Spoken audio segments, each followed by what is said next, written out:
how to think more positively so you can stop self-sabotage. I will say this does contain unicorns.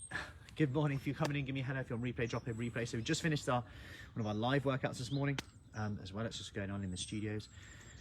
But I wanted to jump on and talk today about how to stop self-sabotage, how to stop that all or nothing, and how to think more positively. A lot of people say when they come in for their kickstarts, we've just opened up our summer kickstart program, which is going to be starting soon, and people say, oh, what's it about? Like, you know, I just need to think more positively. It keeps coming up. And last night, long story short, I have a unicorn onesie, which I use sparingly, and also the kids had them, so I bought one as well.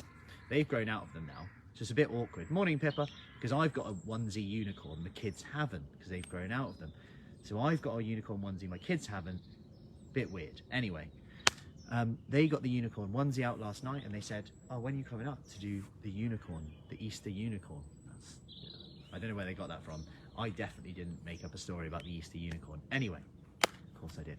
So I go up, we started messing around. They were on my back riding the unicorn. All of a sudden, whack, bang, felt a little tilt. They're on the floor, screaming, crying. They've fallen into the bed, the wall, the cupboards. Quite awkward falls. Nothing too crazy. Once they come around that their bones weren't broken, then we started talking about strong bones. They went into bed. It was quite a good segue to bed. And they were like, and I said, oh, so what should we do next time? And one of them said, oh, we should put cushions on the side. And then we can make a track. So if we fall off, we can land on the cushions. I thought, that's a good idea. Let's do that next time. And then I said, this is called a reframe.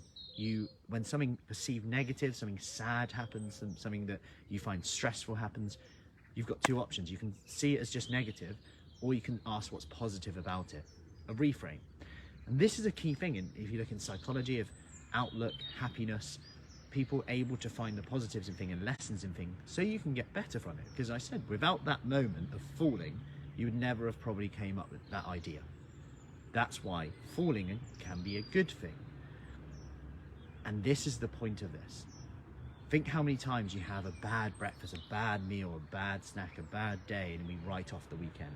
And it's those moments there. You know, if we did that, it takes on average 3 days to get back on it again. 3 days every week, 150 odd days a year, that we're completely off track. What would be different if we did that? And what would be different if next time that happens, rather than reacting, we ask the question, what was positive about this? What was positive about this illness stopping me doing a workout, getting on my workout? I was doing so well. This is a genuine conversation I had the other day. I was doing so well, and I just got this annoying cough and cold. And I don't know, I can't really exercise today.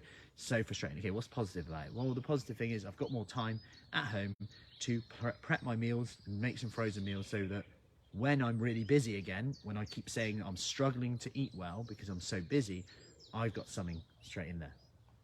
Okay, what would you do? How are you going to apply this in the future? Stop, pause. When something perceived negative happens, how can I reframe quicker? How can I make that a habit to go, what's positive about this? Before reacting. And what would be different? You know, the scales have gone up today. Okay, what's positive about this? I'm annoyed at it. That's positive. Sounds odd, but it is positive because it means that you care. If you didn't care, you could argue that's now worrying. Right, scales keep going up, body fat keeps going up, whatever, and you're never going to do anything about it. And actually, just by caring, that's positive about it. What's positive about it? Well, it's given me a bit of motivation today.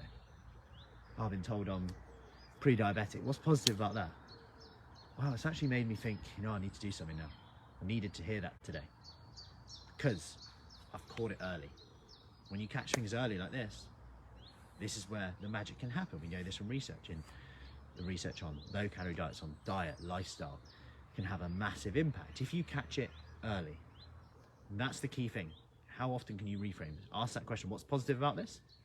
What do I do differently next time, if that is applicable? And how can you apply this in the future? How can you create a stopgap when those habits happen? If you go off track, you're like, oh, that wasn't part of the plan. Have a reframe straight in there. Have something that almost just acts as a stopgap between your reaction of going, I'm giving up, sod it. Just get back to it.